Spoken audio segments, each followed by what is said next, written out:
Oi, meus alunos do 7º ano, tudo bem? Tudo em paz?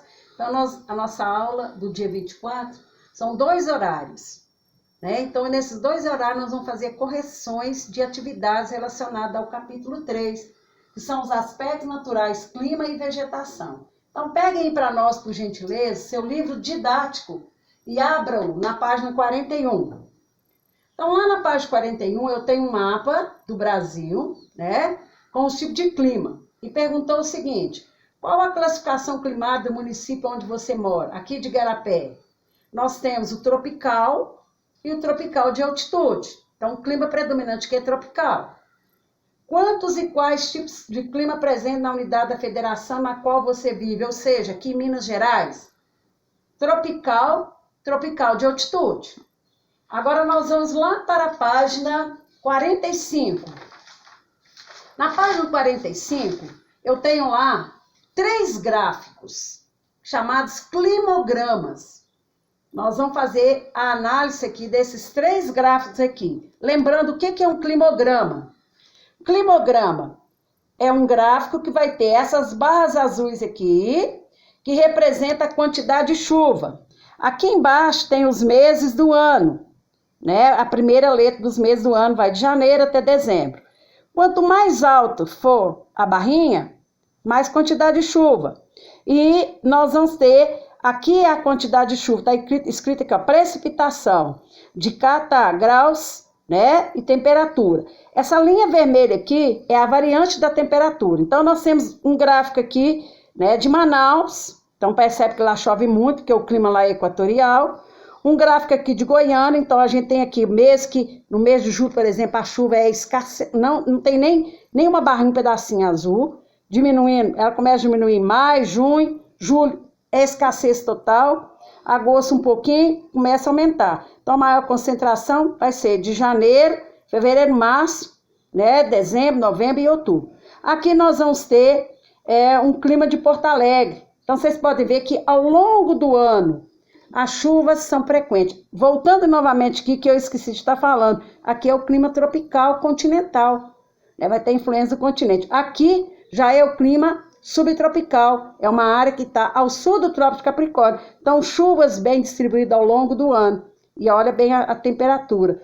Nos meses de inverno, o gráfico cai, podendo chegar até negativo. Então, aqui foi pedido que vocês pegassem dessas anotações aqui, desses dados aqui, e montasse um climograma relacionado. Então, olha bem, eu vou ter aqui a precipitação e a quantidade de graus em cada mês. Então, aqui está pronto, vai só montar aqui. E lembrando, a temperatura é a linha vermelha e a precipitação são as barrinhas azuis. Bom, lá na página 45, eu tenho 3 questões A, B, C relacionadas ao gráfico. Qual tipo climático o gráfico representa? Tropical semiárido. A qual região brasileira ele possivelmente se refere? Ao sertão da região Nordeste. Quais características apresentadas no gráfico favorecem sua análise?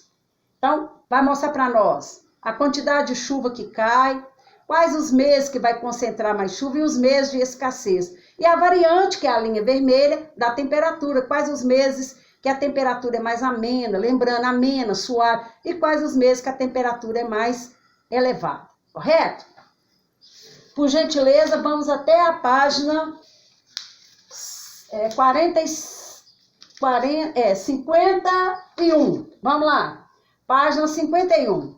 Eu tenho 3 atividades na página 51. Cite algumas atividades humanas que estão causando desmatamento na Caatinga, lembrando, a Caatinga é um domínio morfovegetativo que só existe no Brasil. É um bioma endêmico do Brasil. Não existe em outros lugares. Então, nós podemos destacar a utilização da madeira para lenha, né? E também o aumento da plantação de sisal. O sisal é uma fibra que faz, né, cordas. A 2, as queimadas podem auxiliar na vegetação do cerrado? Justifique. As queimadas naturais, controladas, podem. Elas, desde que elas sejam manejadas, controladas, né? Ou aquelas que ocorrem de maneira natural, elas vão eliminar as ervas daninhas, né? E a cinza vai ser um tipo de fertilizante, um adubo natural para o solo.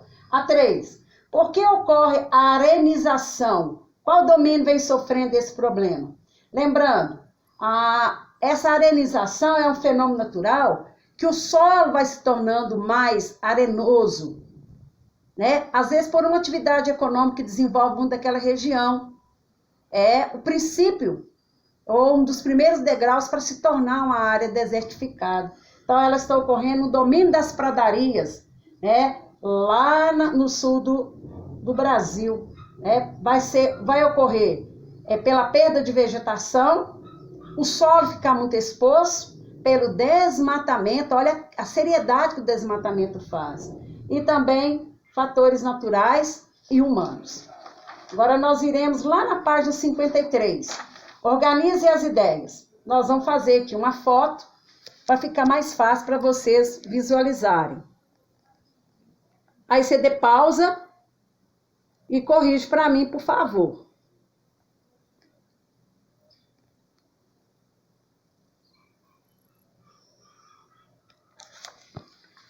A mesma coisa nós iremos fazer aqui na hora de estudo para a gente finalizar a atividade do livro didático e irmos para a atividade do livro de atividades. Correto, meus queridos?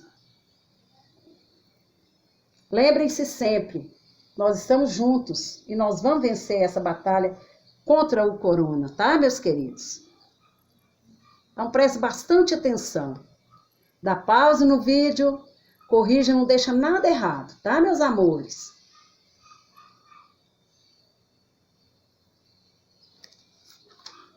Agora, por favor, vamos lá no livro de atividades. Eu vou dar um tempinho para vocês pegarem o livro de atividades.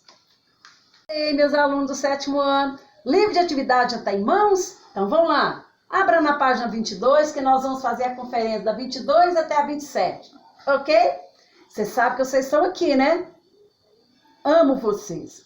Então, lá na primeira questão tem lá um desenho de uma vegetação, vocês podem estar verificando aqui junto comigo, né? Vai dar um zoom aqui para vocês verem. Aqui é uma vegetação que está no local, lá no Rio de Janeiro, no Parque Nacional do Itatiaia, tá? E que teve um período lá que nevou. Lembra que eu comentei isso com vocês durante a minha aula? Que já nevou aqui em pleno Rio de Janeiro, de clima tropical, lá na Serra da Mantiqueira, né? Devido ao seu lugar de altitude elevada, houve período que já nevou. Não estamos no sul do Brasil, não. Na parte subtropical, não. Na parte tropical. Então, pediu o seguinte, você vai consultar um atlas. Você tem o Atlas de Geografia, né, o Atlas Geográfico, que é aquele que tem a coletânea de vários mapas. E você vai localizar para mim o Parque Nacional do Itatiaia, lá no Rio de Janeiro, na região lá, né, do Parque Itatiaia. E você vai escrever alguma coisa nessa parte que está aí, algum relato, né, alguma informação a respeito do Parque do Itatiaia. Ou, se preferir, vai na internet e você pesquisa sobre o Parque do Itatiaia na Serra da Mantiqueira, correto? Altitude, qual a área do Rio de Janeiro que ocupa, se é o centro, se é o leste, se é o oeste, que a gente já sabe os pontos cardeais que a gente aprendeu no 6º ano. Agora vamos lá na página 23, correto? Nós temos aí um mapa do Brasil, e nesse mapa do Brasil aí, com as capitais do território brasileiro, né? Aqui é o mapa, Brasil, capitais. Tem aqui o estado, que está com letra de forma, todos dois em caixa alta, com a respectiva capital. Lembrando, a linha do Equador ao norte e o Trópico de Capricórnio ao sul. Lembra que a gente estudou isso na aula anterior, que nós comentamos tudo? Então, agora pediu para que, depois que a gente fizer essa leitura aqui, a gente responda. Vamos lá. Entre as capitais litorâneas, litoral é a parte do continente que está em contato com o oceano, Fortaleza, no Ceará, São Luís, no Maranhão, Belém, no Pará, e Macapá e Amapá, né, apresentam temperaturas médias anuais superiores a 26 graus. Quer dizer, calor, né, superior, mais de 26. E em Florianópolis, Santa Catarina, Porto Alegre, as temperaturas médias anuais ficam em torno de 20 graus, quer dizer, 6 graus a menos. Por que acontece isso? Por que tem essa diferença de temperatura médias nessas capitais, se elas estão localizadas e têm influência do oceano? É por causa da localização geográfica. Essas outras estão na faixa tropical ou intertropical. Essas outras cidades do sul, Florianópolis e Porto Alegre, estão na zona térmica subtropical. É uma área mais fria. Automaticamente a temperatura é amena, mais suave. A 3. Curitiba, capital do Paraná, situa-se ao norte, mais ao norte do que Porto Alegre e Florianópolis. No entanto, apresenta temperaturas médias anual de 17 graus centígrados, inferior às outras capitais da região sul, ou seja, mais frio. Pediu para você pesquisar. A resposta é a seguinte: ela está em uma altitude maior do que as outras. O que é altitude? Altura. O relevo é um elemento que vai transformar essa temperatura. Lembra dos elementos que vão transferir, vão influenciar no clima da região? Iremos agora para a página 23, 24. Vamos lá. Lá na página 24 eu tenho um gráfico, né, uma tabela, que falou para nós a temperatura mínima e a temperatura máxima. Se eu fosse pedir para você fazer para mim o gradiente térmico, né, seria o quê? Eu teria que pegar a temperatura máxima, subtrair a mínima, e eu ia ter o gradiente térmico, né, das cidades. Então, perguntou assim, ó, assinale a alternativa que apresenta a principal razão e justifica a sua escolha. Qual é o fator que mais vai interferir em Aracaju e Cuiabá? Para quê? Cuiabá é mais quente, vai ter uma temperatura mínima, né, diferente de Aracaju. A letra C, a maritimidade e a continentalidade de Cuiabá. Correto? Letra C de casa. Justifique. As temperaturas vão variar de acordo com a influência do mar, no caso de Aracaju, e de acordo com as influências da continentalidade, como é o caso de Cuiabá. Agora a questão 5, pediu que a gente calculasse a amplitude térmica. Amplitude térmica ou gradiente térmico é a mesma coisa. É quando eu pego a temperatura máxima e subtraio a temperatura mínima. Aí eu vou ter a amplitude térmica ou gradiente térmico. Deu para nós aí os dados e pediu que a gente calculasse. Então, de Aracaju, eu vou ter 7 graus, que eu vou pegar 31 menos 24, eu vou encontrar 7 graus, é a amplitude térmica. E de Cuiabá, eu vou ter 10 graus. Eu vou pegar 33, que é a máxima, subtrair 23. Aonde que eu tirei isso? Lá naquela tabela que foi dada lá na questão número 4, correto? A questão 6. O Brasil apresenta grande variedade de tipos climáticos. Não está me perguntando, está afirmando. Fato que contribui muito para a biodiversidade do país. Fauna, flora, ser bem diverso. O posicionamento geográfico do Brasil, de acordo com a leitura do mapa, colabora para a compreensão de parte de sua diversidade de clima e vegetação. Lembra que nós falamos das zonas térmicas? Falamos que os paralelos vão dar variedade de vegetação e variedade de temperatura. Quanto mais distante do Equador, mais frio. Quanto maior for a latitude, menor é a temperatura. Quanto menor for a temperatura, maior vai ser a temperatura, que está mais próximo do Equador, certo? Então, nós temos aqui, ó, o mapa, na página 24, com ênfase no Brasil. O próprio título do mapa fala, localização do Brasil no mundo. Brasil está no continente americano, subcontinente América do Sul, correto? Todo a oeste do Greenwich, e ele vai ser cortado ao norte pelo Equador e ao sul pelo Trópico de Capricórnio. Vamos lá agora na questão. Perguntou o seguinte, olha bem. O posicionamento geográfico do Brasil, de acordo com a leitura do mapa, colabora para a compreensão de parte de sua diversidade de clima e vegetação. Justifique essa afirmativa. Então, vamos lá. A principal causa para a diversidade de climas e de tipo de vegetação no território brasileiro está relacionado, primeiro, a sua extensão territorial, correto? A distância latitudinal dos seus pontos extremos norte e sul, né? E as diferentes zonas térmicas que nós temos. Zona tropical, na maior parte, onde predomina o clima tropical, moro num país tropical, e a zona temperada, que está ao sul do Capricórnio. Então, agora na questão número 7, nós vamos ter 3 imagens. Pega seu livro e verifica. A imagem 1, a imagem 2 e a imagem 3. Escreva que domínio se relaciona a cada imagem. A 1, domínio da caatinga, endêmica do Brasil, só tem no Brasil. A imagem 2, domínio amazônico, aí rios da Amazônia, né? E a floresta amazônica. 3, domínio das araucárias, aquela que vai dar aquele pinhão, né? Que a gente fala que está lá no sul do Brasil, na área temperada. D, que tipo de clima e que características climáticas mais marcantes correspondem às vegetações retratadas nas imagens enumeradas? 1, clima tropical semiárido, certo? Em período do ano a chuva é escassa. As chuvas não são bem distribuídas. 2, clima equatorial úmido, a imagem 2, que é da floresta amazônica. Temperatura elevada, com muita umidade. O que é isso? Calor, mas chove muito. Lembra que eu falei que as pessoas marcam encontro para antes da chuva e depois da chuva?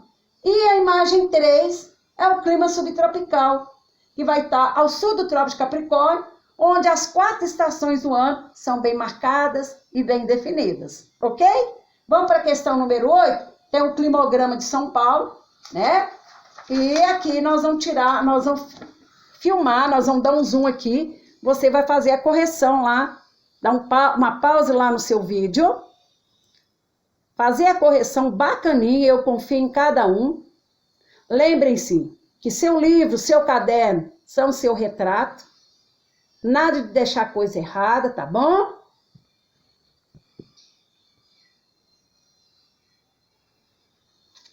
E a mesma coisa eu vou fazer aqui na página 27, correto? Vai se esforçar um pouquinho, dar uma pausa e fazer essa bacaninha aí, essa correção. Eu confio muito em cada um dos meus alunos do 7º ano. É uma turma que está me marcando muito pelo interesse, pelo respeito. Vocês estão tirando as dúvidas no privado, isso é muito importante, tá bom? Agora nós vamos lá para a última questão do livro de atividade, a última página, aliás. E essa foi a última página. Então agora o que eu quero que vocês façam? Vocês vão fazer o favor de ler o capítulo 2... e ler o capítulo 3, se necessário for, faça anotações, porque quando a gente anota, a gente organiza o nosso material, você vai estudar, mas com bastante ênfase, tá? Porque a gente já corrigiu todas as atividades propostas por mim, e eu vou estar enviando para a escola uma atividade para avaliar o nosso desempenho, o meu desempenho como professor online e o desempenho de vocês, né? Como é que vocês estão comportando? Tá havendo aprendizagem? Vocês precisam melhorar? Eu preciso melhorar? Aonde que eu estou falhando? Né? Ficou dúvida? Aonde que está a dúvida para a gente poder tirar? Porque breve eu estarei passando para o livro 2. Então, até breve. Um beijo e um abraço. Ah, detalhe, que eu estou me esquecendo. Eu vou mandar a avaliação, a atividade, que não vai ser avaliativa, ela vai avaliar o nosso desempenho, por isso que eu estou chamando a atividade avaliativa de desempenho. Igual você faz o SPE no Positivo On, e vai ter um gabarito.